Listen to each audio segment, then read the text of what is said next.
Welcome to Ladies Kicking Ass, the no BS podcast for fierce, unstoppable women in the service industry. We're here to talk bold moves, big wins, and real talk on what it takes to build a life and a business you love. Let's get fired up. Hey, badasses. Welcome back to the Ladies Kicking Ass podcast. Today, we are going to touch on something that I know is driving all of you crazy, but it's a real problem that we need to address and we need to talk about, and that is being found online. You know, a lot of people get into the home service business and they think, like, why are you doing that? The market is so crowded, or you hear the term oversaturated. And, it's all about defining who you are, who the business is, what you stand for, and who the people are behind it that will help you really stand out. So today we're going to jump into an episode that's just really the big pain points. I've got 7 of them for you that a lot of people deal with when they are trying to come up with a unique brand for their home service company. This is a no bullshit podcast though, because we're going to talk about all of the things that we're all kind of thinking about, but nobody really talks to you about. So number 1, that market is saturated. Why are you starting there? There's already so many electricians or HVAC or septic companies. But I really, truly believe there's room for everybody. I was just having a conversation with one of my competitors, if you will call them that, last night. It was actually somebody that I helped build a business with. And I was speaking to this gentleman, and he was talking about how he was actually going to go out on his own from the business that we had originally started together and start another business. And he was calling me for information. He was calling me for feedback. And, we just had a great conversation about how if we would all come together in an industry, the old saying, the rising tide lifts all boats, that's exactly what you need to try to create here. So one of the first things I would tell you to do is to start partnering up with who these competitors are in your market and figure out how you can work together. I think that is really, really important that you do that. And I really, truly feel like, too, for those people that are just going to be searching you out online, say they need a septic tank pumped and they don't know who to go to. So they go to their trusty friend Google or ChatGPT or any social media and they type in septic tank pumping. Are they going to find you? This is one of the biggest problems that we have, is that somebody built you a business or a website for your business when you started in 2012, and it hasn't been updated since then. So we got to really make sure that you're standing out online so that you don't look like just another septic company. You don't look like just another pest control company, but you actually look like somebody that's got fresh ideas, fresh new ways of doing things. You've got technology that you're actually showing up to play the game. Number 2 is I feel weird asking for reviews. Oh my gosh, I hear this so many times and it just makes me crazy because, the people that are scared to ask for reviews are often the ones that are also talking about how they have 2 bad reviews and they don't know how to get rid of them. They're concerned about getting rid of them. And the most important thing for you to understand with a home service business is that those reviews, especially on Google, I would direct them all to Google, and I'll tell you why in a minute. But I would highly, highly recommend that you consider asking every single one of your customers for a review. Because you will, if you're giving great service and you have great processes in place, be getting more positive reviews than negative reviews. Therefore, when you get a negative review, which you will, I think my company's pretty badass, but we still have some negative reviews, they don't sting as much. They also make your business look like you're human. We all make mistakes. Sometimes we don't all agree on how the ending of this should go. Many times, a lot of my bad reviews or 1-star reviews, we'll call them learning reviews, come from real estate agents that are not happy that I didn't just pass their septic tank inspection so that they could sell the house. But out of integrity that we have at our business and integrity of what we do for the new buyer coming in, we're not just going to pass it to make some agent happy. We're actually going to do what is right. And when you get those negative reviews that come in, oh, babe, I'm telling you, that is the best learning tool ever. We've actually had people tell us that they picked us because they loved the way we responded to the jerk that left the review. So it can be a really great, awesome tool for you to use. So if you're not asking for reviews with every single one of your jobs that you go to, you're missing out on a huge free marketing opportunity. And we'll talk about it in a minute on ways to incentivize your guys to really push to get those reviews while they're actually on site at the job. Number 3 that we're going to talk about is I don't know what to post on social media. I have so many ideas on what to post on social media. I have the opposite problem. So we end up posting so much stuff. It's out of control sometimes. So it's really important, whether you're one way or the other way, that you make sure that you have a game plan for your social media. And what you want to use your social media for, I truly believe, is the best thing is to educate your customers. Yes, we want to talk about specials that we're running. And yes, we want to talk about ways that we can offer a service and give them a great deal and do all of this stuff. But what we really, really, really want to talk to them about is how whatever system you work on actually works. So let's take an HVAC company, for example. You want to talk about that the air conditioner is more than just a box sitting there. What's in it? Educate them on why it's important to change out their filters. Educate them on what happens if they shut their thermostat off during the day and they think they're saving money, but then they got to come home and cool it down, and it costs even more money to do that than it did to leave it alone in the first place. These are the incredible ways that you can sound like you know what the hell you're doing in your industry. And this is what makes you stand out as an industry leader. You know, a lot of times on social media, I think just as a personal way, we talk a lot about how many followers we have or how much engagement we have, or, you know, I don't think that anybody's even seeing my stuff because nobody likes it and nobody does anything. It's so crazy the way that social media trends change. And I got a few little stats here for you on some of this. 80% of the people won't even call a home service that they can't find on social media or that have no reviews. Isn't that crazy? 80%. Because a lot of people are like, if they don't exist on social media, I'm not sure they even have a pulse anymore, because so many people actually go to social media to use that as they're searching for businesses that they need services from. Isn't that crazy? Like, honestly, Google is number 1 for search engines that people use. And you know what number 2 is? YouTube, which is Google too. But people go to YouTube trying to find people. They also go to Facebook. How many of you are part of Facebook groups?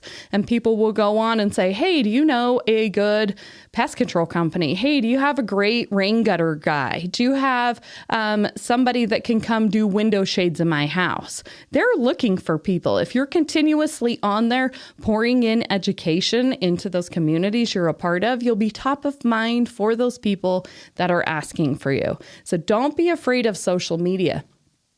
What you need to understand with that, though, is that you have to engage on social media. You can't just throw posts up and expect to get great return or great engagement on your things. I highly challenge you that if you have social media, start posting more. I aim for at least one time a day.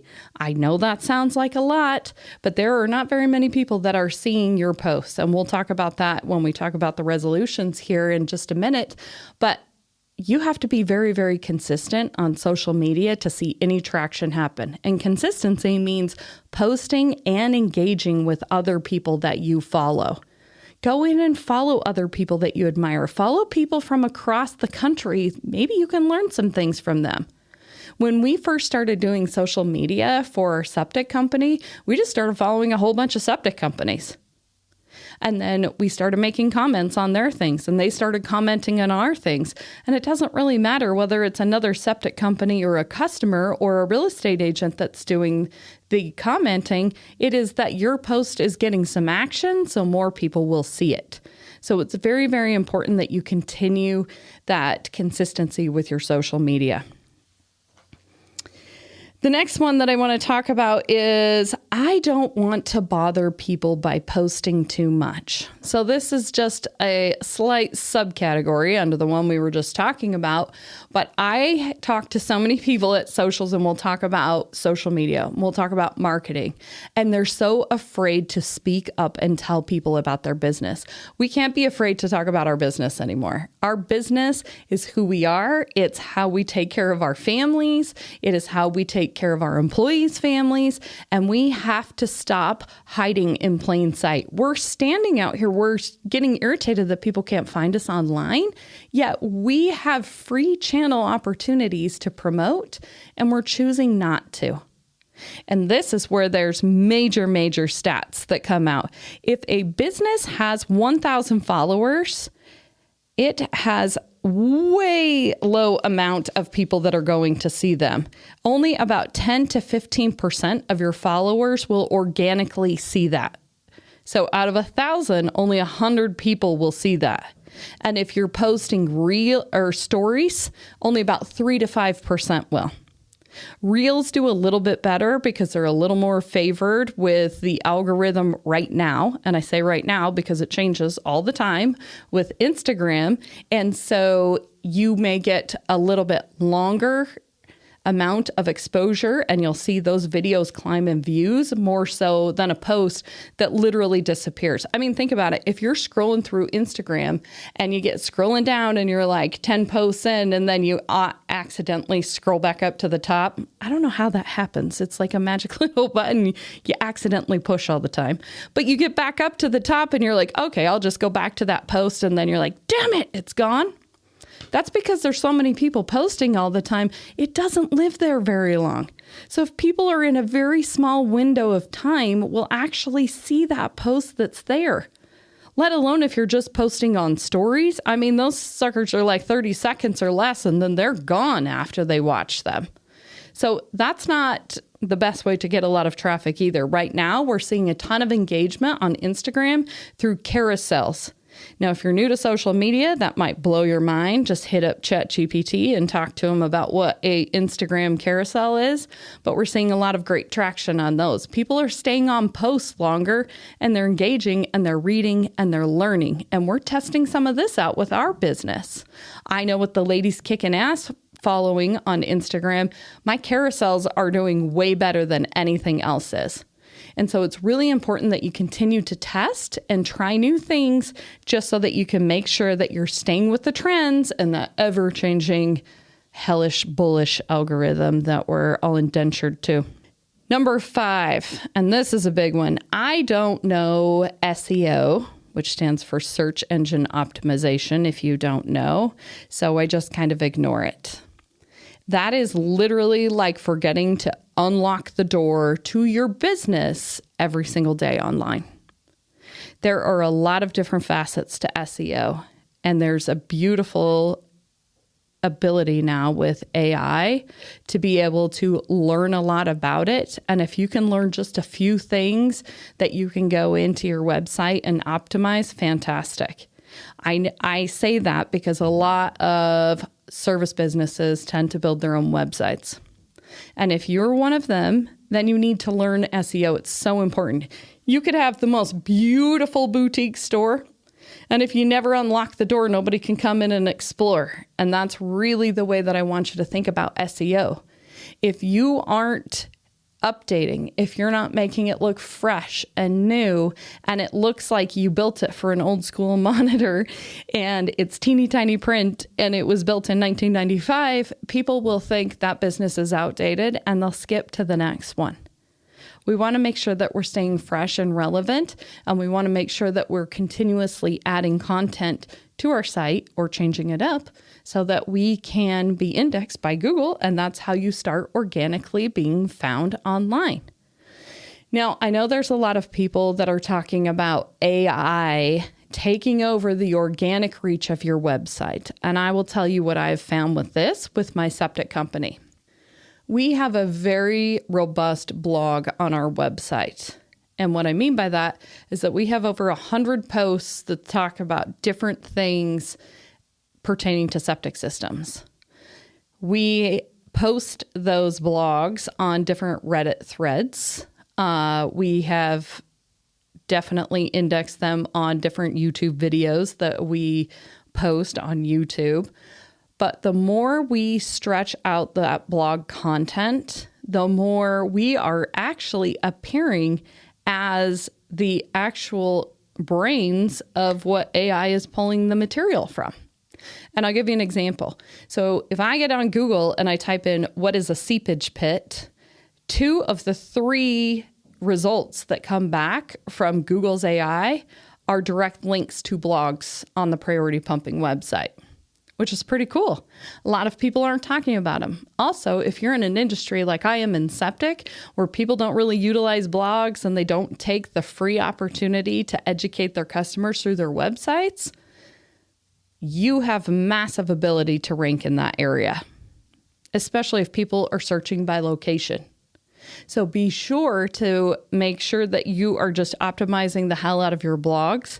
Make sure that you're continuously adding that new content.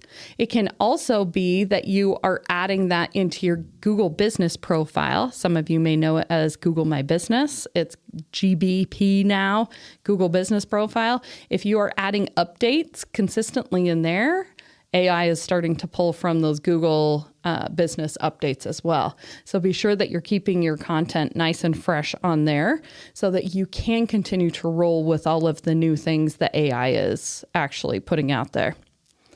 Another thing that drives me crazy, and as we are moving into the franchise world, is people with stock photos on their websites. People in your community want to know what your business is about. They want to know who are the people in your company.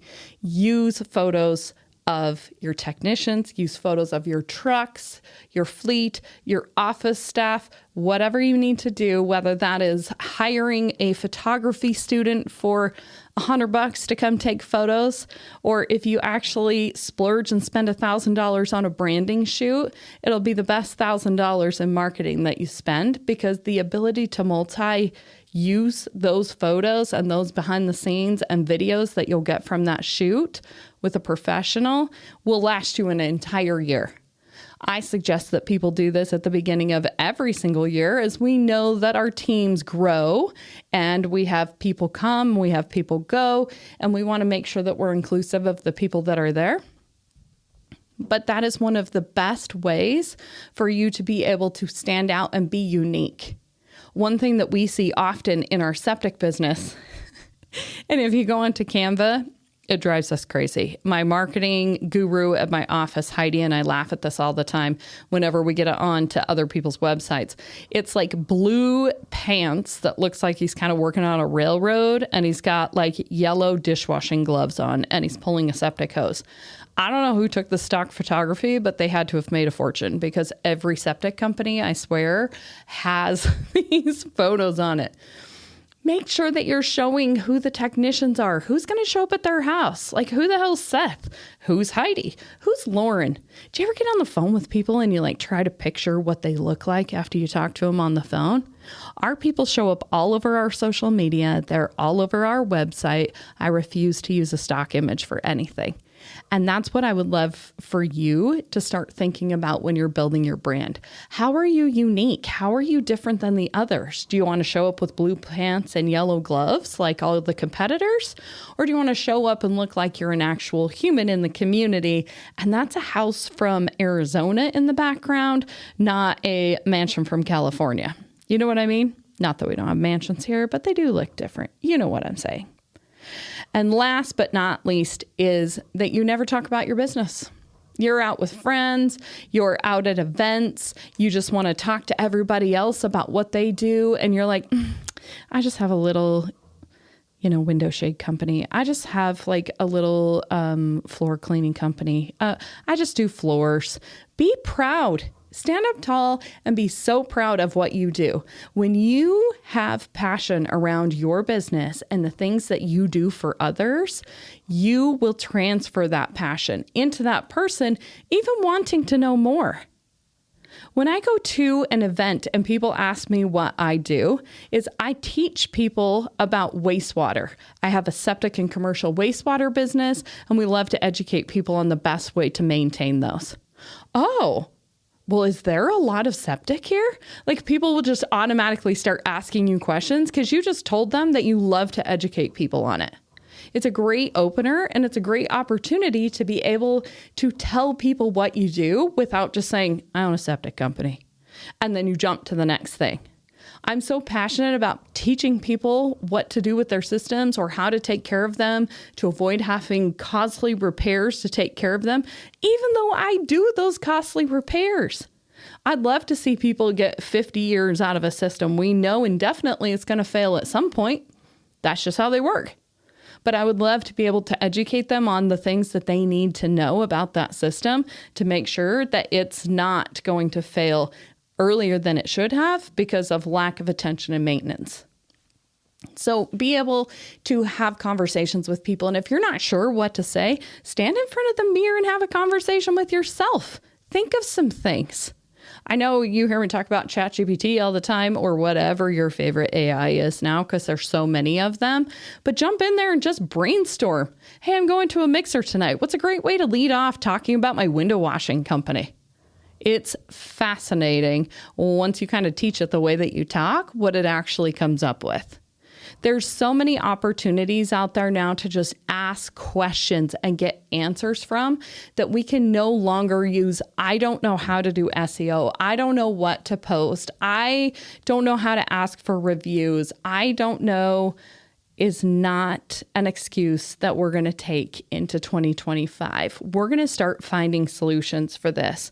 And I've got a few of them here for you that we can just get to really quickly so that you can understand what you need to do if you fall into any of these 7 categories of things that you're avoiding doing to build your brand of your service business. Number 1, we're going to get really clear on who we are and what we do. Of course, you have a landscaping business, so you cut grass. What else do you do? And why do you do it? Tie those things together in something that you tell people at a networking event or the next time you meet somebody on the street and they ask you what to do, and they will ask questions. Give them a reason to follow up with a question. It's so important that we do that. We want to make sure that we're building a reputation, not just a business. People want to buy relationships. They want to buy from people. They can get the same service from 50 other companies that are out there. Why'd they pick you? And if you got the opportunity because they did pick you, do not let them down. Do the best that you can do. You know, there was this incredible podcast I was listening to this week, and they were talking about different forms of pride. And one of the greatest forms of pride ever is knowing that you did the best job that you could do, even if there's nobody there looking. You know, it's one of those things where it's like, don't step over the trash that's on the floor, or leave it better than you found it. That's what I was always taught as a kid. Those are the things that get you massively important 5-star reviews all over Google, Yelp, wherever you tend to direct them to. It's so important. Oh, and I did tell you earlier that I was going to tell you why to send them to Google. You want those reviews on Google so that when people are checking you out in the local SEO portion of the Google search return, so like you can see there's 3 companies that come back with a map. It's typically the closest to where you are. You want to stand out as the rock star choice out of those 3 people that come back out. And I'll tell you, it makes a massive difference if you are, especially if you're in an industry where people don't ask for a lot of reviews. My company in septic is one of the youngest companies in the Valley, and we have more reviews by 2 times than the company that's been in business for 40 years. And the only reason that is, well, we're pretty damn good at what we do, and we're really good people. But the other thing is that we have automated asking for those reviews. And what I mean by that is that you can actually use a company that will connect with your CRM that you're using, that will send out automatic invitations via text or email in a campaign style to where they'll ask not once, maybe 2, 3, 4, 5 times for that review.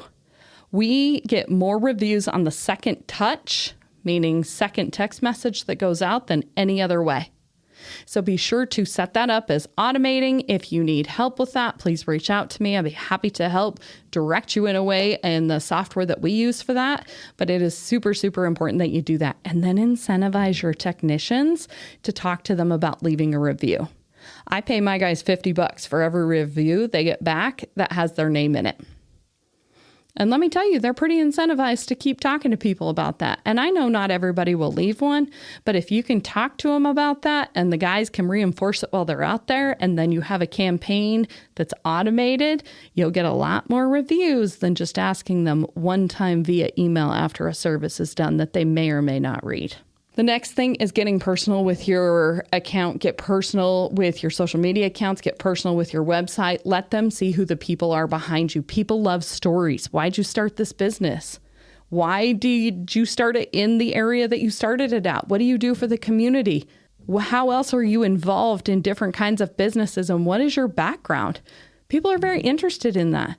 And ladies, if you're owners of this business, get in and get woman-owned designation and promote the shit out of that throughout your website. I have customers, several a month, that tell us, we picked you because you're a woman-owned company. And it's not always the women that say that. So definitely look for that designation. Google has a designation for that, and Yelp has a designation for that I know of offhand.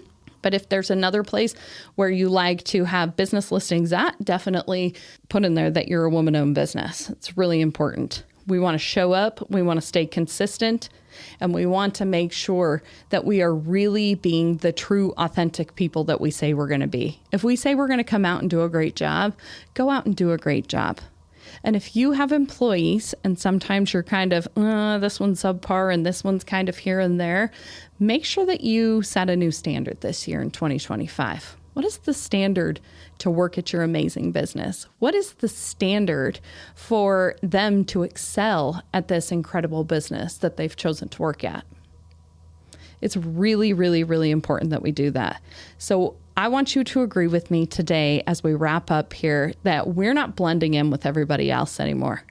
You're going to make a plan this weekend to figure out how you can stand out from the other people that provide your kinds of services in your area. And there is no more, babe. You weren't born to blend in. You were born to stand out. We're not hiding in plain sight anymore.